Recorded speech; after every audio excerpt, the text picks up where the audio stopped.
할렐루야. 10월 12일 화요일입니다. 욥기 6장 14절부터 끝절 30절까지 말씀을 읽고 은혜 나누도록 하겠습니다. 낙심한 자가 비록 전능자를 경외하기를 저버릴지라도 그의 친구들로부터 동정을 받느니라. 내 형제들은 개울과 같이 변덕스럽고 그들은 개울에 물살같이 지나가느나 얼음이 녹으면 물이 검어지며 눈이 그 속에 감추어질지라도 따뜻하면 마르고 더우면 그 자리에서 아주 없어지나니 대상들은 그들의 길을 벗어나서 삭막한 들에 들어가 멸망하느니라. 대마의 떼들이 그것을 바라보고 스바의 행인들도 그것을 사모하다가 거기 와서는 바라던 것을 부끄러워하고 낙심하느니라. 이제 너희는 아무것도 아니로구나. 너희가 두려운 일을 본즉 겁내는구나. 내가 언제 너희에게 무엇을 달라고 말했더냐? 나를 위하여 너희 재물을 선물로 달라고 하더냐? 내가 언제 말하기를 원수의 손에서 나를 구원하라 하더냐? 폭군의 손에서 나를 구원하라 하더냐? 내게 가르쳐서 나의 허물된 것을 깨닫게 하라. 내가 잠잠하리라. 옳은 말이 어찌 그리 고통스러운고 너희의 책망은 무엇을 책망함이냐? 너희가 남의 말을 꾸짖을 생각을 하나 실망한 자의 말은 바람에 날아가느니라. 너희는 고아를 제비 뽑으며 너희 친구를 팔아 넘기는구나. 이제 원하건대 너희는 내게로 얼굴을 돌리라. 내가 너희를 대면하여 결코 거짓말하지 아니하리라. 너희는 돌이켜 행악자가 되지 말라. 아직도 나의 의가 건재하니 돌아오라. 내 혀에 어찌 불의한 것이 있으랴. 내 미각이 어찌 속임을 분간하지 못하랴. 아멘. 계속되는 욥의 말입니다. 친구 엘리바스가 먼저 말을 했고 거기에 대하여 욥이 대답을 하는 그런 이야기가 계속 이어지고 있는데요.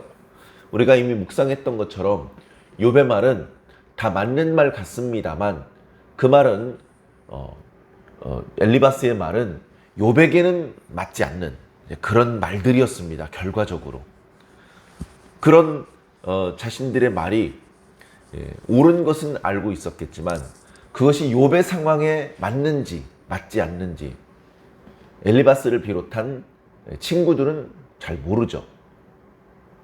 오히려 욥이 압니다.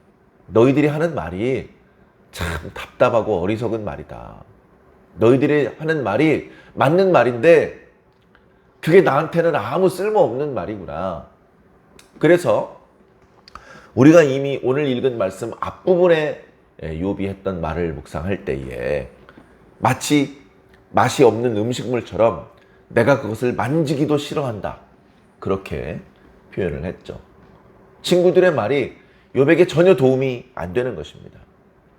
자, 한번 생각을 해보면 욥이 고난을 당하기 시작했을 때 정말 낙심천만이었습니까?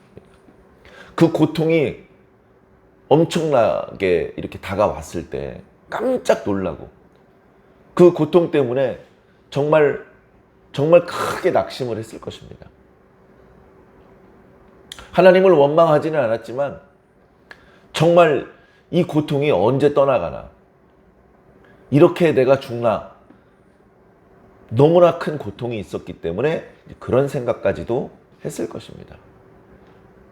아내마저도 욥을 충분히 이렇게 이해하고 위로해주고 격려해주고 용기를 주고 하지 못하고 어리석은 여인들처럼 그렇게 욥에게 말을 했을 때 욥이 대적해서 싸우지는 못했지만 그 아내의 말이 욥에게 아무 힘도 되지 않았다는 것은 우리가 어렵지 않게 알 수 있을 것입니다. 자, 그러다가 친구가 왔습니다. 그래, 이제야 말이 통하는 사람이 왔구나. 내심 욥은 극심한 고통 중에서도 친구들을 매우 반갑게 맞이했을 것입니다. 어쩌면 마음속으로는 하나님께서 이렇게 친구를 나한테 보내셔서 나를 위로하시는구나. 감사합니다. 그렇게 속으로 기도했는지도 모릅니다. 그러나 정작 친구들이 입을 열어서 하는 말은 욥을 위로하고 격려하기는커녕 욥을 정죄하고 비난하는 말들을 쏟아내고 있는 것입니다. 너무나 안타깝죠. 그래서 오늘 말씀 첫 구절에는 내가 정말로 죄인이고 내가 정말로 비난을, 책망을 들어야 하는 입장이라고 하더라도, 내가 지금 이렇게 하나님께 책망을 받는 것이라 하더라도 친구들인 너희들은 나를 동정해 주어야 되는 거 아니냐? 너희들 그거 하려고 온 거 아니냐? 내가 너희들에게 기대하는 것은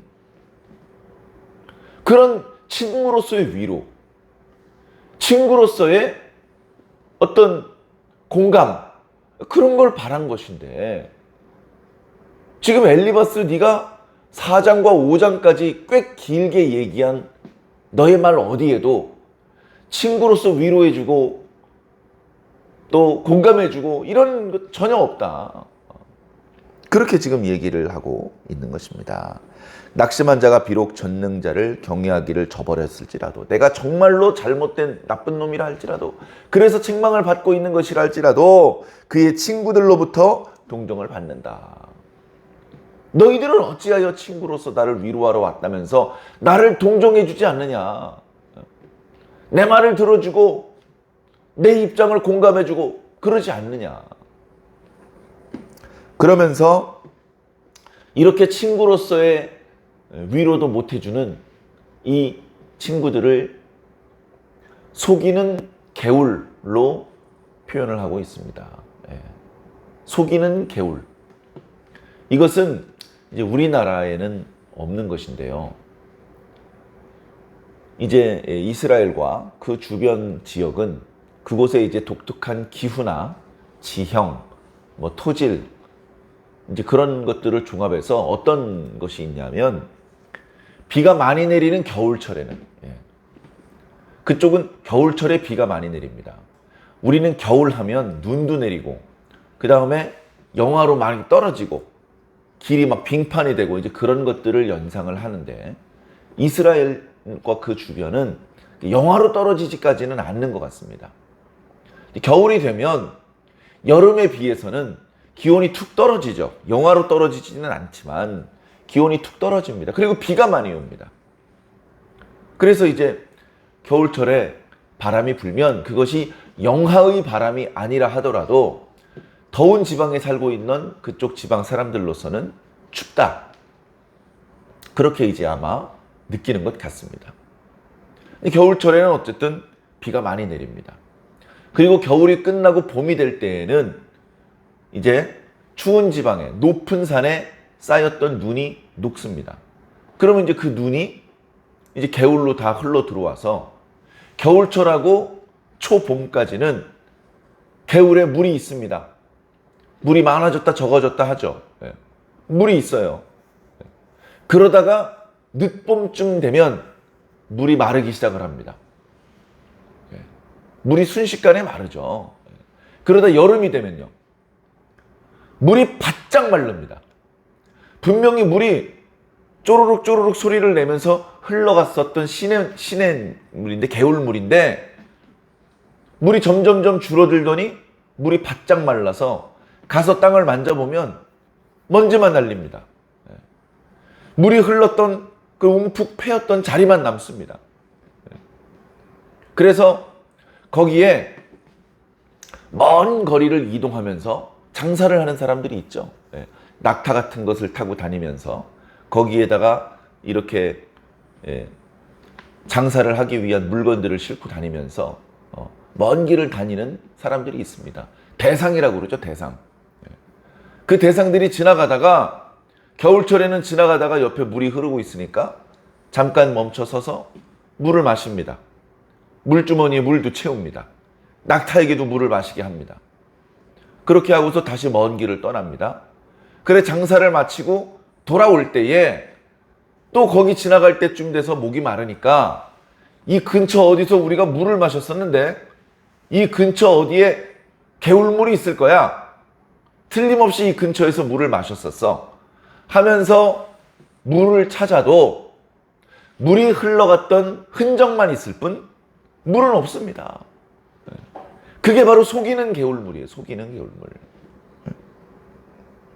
그래, 뒤에 보면 대상들, 낙타를 타고 다니면서 장사를 하는, 우리가 창세기에 보면 요셉도 그런 대상들에게 팔려가지고 이제 애굽의 노예로 팔렸죠. 그 대상들은 미디안 사람들이 많고, 오늘 말씀에도 대상들로 유명한 사람들이 대마 사람들, 스바 사람들이 이렇게 거론이 되고 있습니다. 그 사람들이 지나가면서 물을 먹고 싶어서 물을 찾는데 가보면 물은 없고 바짝 말랐고 물이 흘렀던 메마른 개천만 보이기 때문에 자신이 거기서 물을 찾았다는 사실을 부끄러워하고 실망하게 된다. 너희 친구들, 지금 나를 위로한다면서 온 내 친구들, 너희들이 바로 이 속이는 개울 같다. 너희들이 와서 나는 너희가 나에게 위로를 해줄 것이다. 내 마음을 공감해 줄 것이다. 내가 정말 하나님께 책망을 받는 지경이라 하더라도 너희들은 내 편에 서서 나를 두둔해 줄 것이라고 나는 기대를 했고, 그래서 기쁘게 너희들을 영접했었는데 너희들은 친구라는 이름만 있을 뿐 위로가 없다. 개울이라는 이름만 있을 뿐 물이 없는 저 속이는 시내와 무엇이 다르냐. 그렇게 친구들이 친구로서의 마땅한 역할을 하지 못하는 부분에 대하여서 한탄을 하고 책망을 합니다. 당연하죠. 친구로서의 역할을 못하고 있는 것입니다. 자, 여기서 잠깐 끊고 우리는 친구로서의 역할을 감당합니까? 한번 깊이 반성해 봐야 됩니다. 우리는 우리 주변에 있는 사람들에게 친구로서의 역할을 잘 하고 있느냐? 거꾸로 내 주변에 왜 이렇게 친구가 없지? 내 주변에 있는 사람은 왜 나에게 친구로서의 역할을 못 해주지? 내 주변에 있는 사람들은 왜 내 말을 듣지 않지? 내 주변에 있는 사람들은 왜 나를 위로해주고 공감해주고 동정해주고 그렇지 않지? 근데 정작 내가 친구의 말을 들어주고 내가 친구를 위로해주고 공감해주지 못하면서 주변에 있는 사람들만 나에게 친구의 역할을 해주기를 기대하는 그런 이중적인 모습을 혹시 우리가 보이고 있는 것은 아닌지 한번 돌아보아야 될 것입니다. 우리는 여기서 구약 성경을 묵상하면서, 특히 욥기 말씀을 묵상하면서 예수님을 자꾸 떠올리지 않을 수가 없습니다. 엘리바스는 욥에게 근거도 없이 너 죄를 지어서 이렇게 진노를 당하는 게 틀림없다 라고 몰아붙입니다. 결국 엘리바스는 이 욥의 사정을 모르는 것이죠. 친구라고 하면서 욥의 사정에 대해서 잘 모릅니다. 욥의 이야기를 들어주지 않고 욥을 이해하려고 하지 않죠. 그런데요, 예수님은 어떻습니까? 우리의 이야기를 듣고 싶어 하십니다. 우리가 뭔가 주의 이름을 부르면 달려오시고 주님께 뭔가 말씀을 드리면 귀 기울여 들어주십니다. 예수님은 나보다도 내 사정을 정확히 알고 계신 분입니다. 내가 오른쪽 다리가 아픈데 왼쪽 다리를 주물러 주시면서 시원해? 시원해? 이렇게 헛다리를 짚으시는 분이 아니라는 말입니다. 나보다도 더 정확히 나를 알고 계시고 내 이야기를 듣고 계시고 내가 혹여 잘못한 부분이 있다 하더라도 책망 먼저 하시는 것이 아니고 위로하시고 격려하시고 살 길을 열어주시는 분이십니다.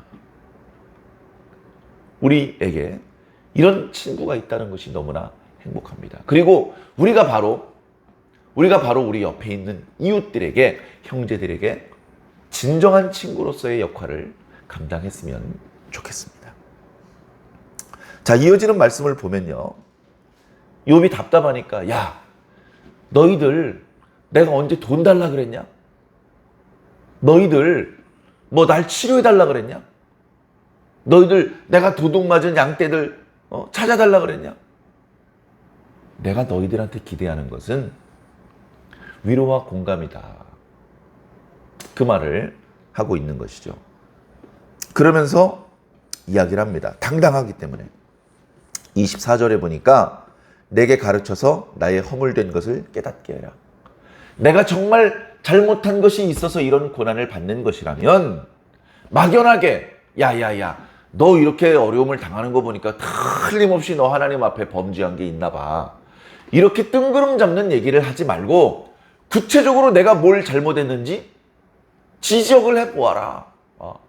만약에 너희들이 나에게 하나님 앞에 이렇게 책망을 받을 수밖에 없는 잘못된 부분을 발견해서 나한테 알려준다면 내가 잘난 척하고 이러지 않고 입 다물겠다. 잠잠하겠다. 이 말은 뭡니까?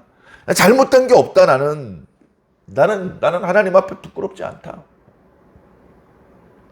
그러면서 25절에 옳은 말이 어찌 그리 고통스러운고 너희의 책망은 무엇을 책망함이냐.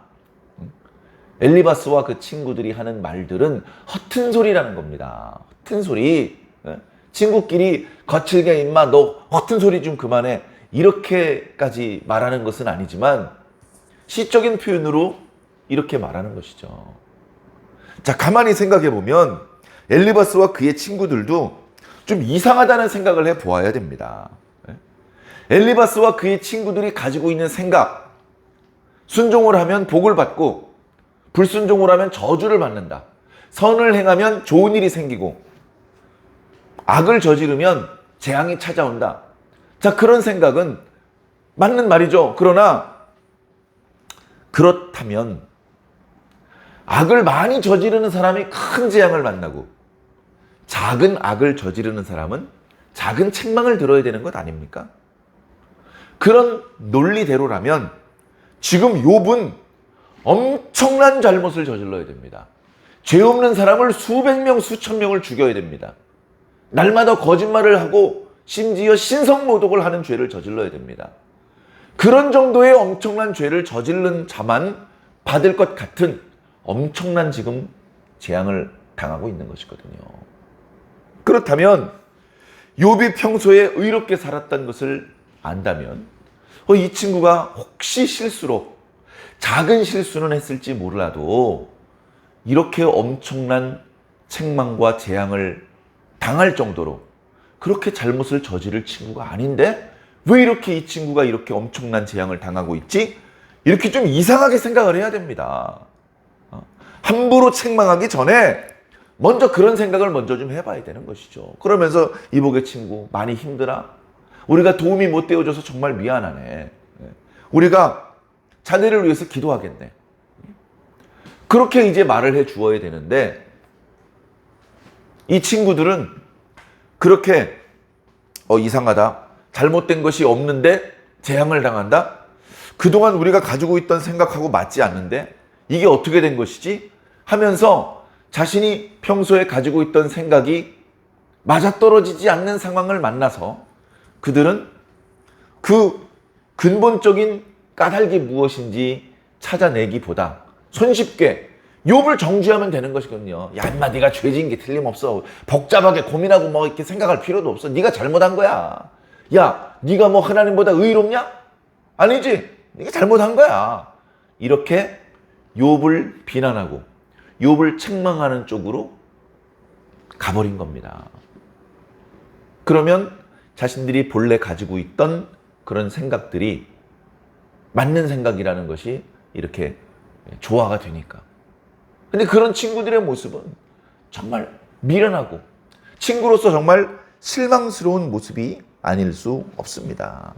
25절에 옳은 말이 어찌 그리 고통스러운 거. 네가 하는 말이 다 맞는 말 같은데 나한테 하나도 위로가 안 된다. 네가 하는 말이 오히려 내 고통을 가중시키고 있다. 네가 지금 뭘 책망하는데 뭐 책망하는 거냐 지금? 나는 책망받을 일이 없어야.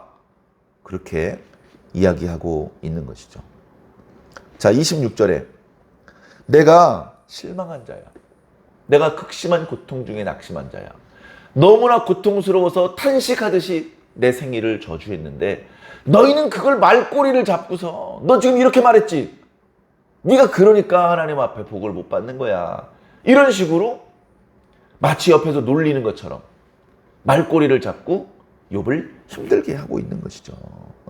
너희가 남의 말을 꾸짖을 생각을 하는데 그 다 무의미한 거 아니냐. 지금 내 말꼬리 잡고 나 꼭 책망해가지고 뭐 어떨 건데.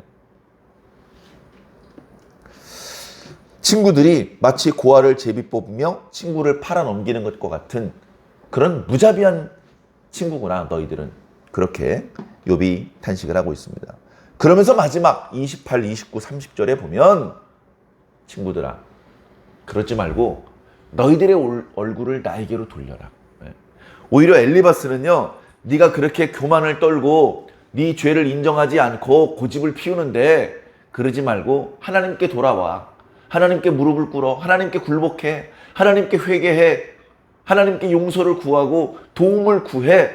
하나님께 돌아와 라고 엘리바스는 말을 했지만 욥은 거꾸로 얘기를 합니다. 친구들아 너희들이 지금까지 한 말로 충분하니까 그것으로 만족하고 이제 더 말하지 말고 얼굴을 나에게 돌려. 그리고 내가 하는 말을 좀 들어줘. 나에게 공감을 해줘. 나는 너희들에게 거짓말을 하지 않을 거야.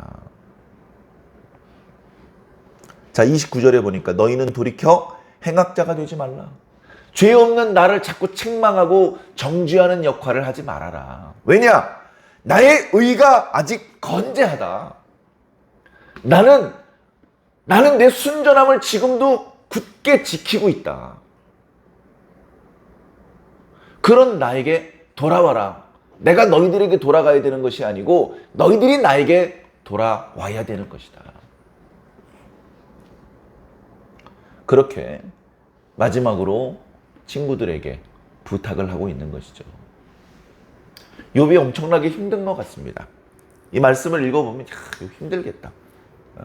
우리가 그동안 보았던 것처럼 경제적으로 엄청난 타격을 받았고 정서적으로 큰 충격과 슬픔과 분노와 외로움을 겪고 있고 육체적으로 정말 견디기 힘든 고통 가운데 던져졌고 사회적으로도 그 종기가 전염될까 주변 이웃 사람들로부터 심지어 가족들로부터 격리가 된 상태. 그 철저히 외롭게 버려진 것과 마찬가지인 그런 상태가 된 욥.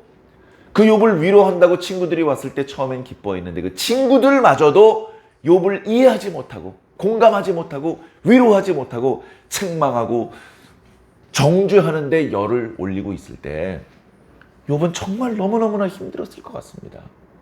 안 그래도 힘든데 친구들이 더 힘들게 하는 것이죠. 그런데 오늘 욥의 이야기를 들어보면 욥이 힘을 내서 있는 힘을 남은 힘을 다 쥐어짜서 친구들에게 이복의 친구들 자네 친구들이라면서 이러면 어떡하나. 이제 더 이상 나를 더 괴롭게 하지 말고 이복의 친구들 내 말을 좀 들어주고 내가 하나님 앞에 의가 건재하다는 사실을 내가 지금까지도 하나님 앞에 순전함을 굳게 지켰고 하나님의 말씀을 거역하지 않았다는 것을 좀 믿어주게 라고 부탁을 하고 있습니다. 욥이 성품이 좋은 것 같습니다. 막 언성을 높이고 거친 말을 던지고 멱살을 잡고 실갱이를 할 수도 있는데 욥이 무척 화가 나고 실망스러운 상황임에도 불구하고 친구들에게 다시 다정하게 부드럽게 부탁을 하는 그런 모습으로 오늘 말씀이 마무리가 되고 있습니다. 우리는 언제나 성경을 읽으면서 좋은 것들을 본받아야 됩니다. 성경을 읽으면서 그저 과거에 있었던 일을 무덤덤하게 객관적으로 기술하는 것처럼 성경이 말씀을 기록하고 있다 하더라도 우리는 그 말씀 속에서 지혜와 교훈을 얻어야 됩니다. 그래, 엘리바스처럼 하면 안 되겠어. 욥처럼 해야지. 야, 욥처럼 하는 것은 쉽지는 않아. 그러나 우리가 계속해서 말씀을 듣고 묵상하고 하나님과 동행하고 그래서 하나님께 대해서 배우고 하나님의 성품을 닮아가고 그렇게 그러다 보면 우리도 욥처럼 하나님을 기쁘시게 할 수 있고 이웃들에게 힘을 줄 수 있는 그런 선한 도구로서 쓰임받을 수 있어.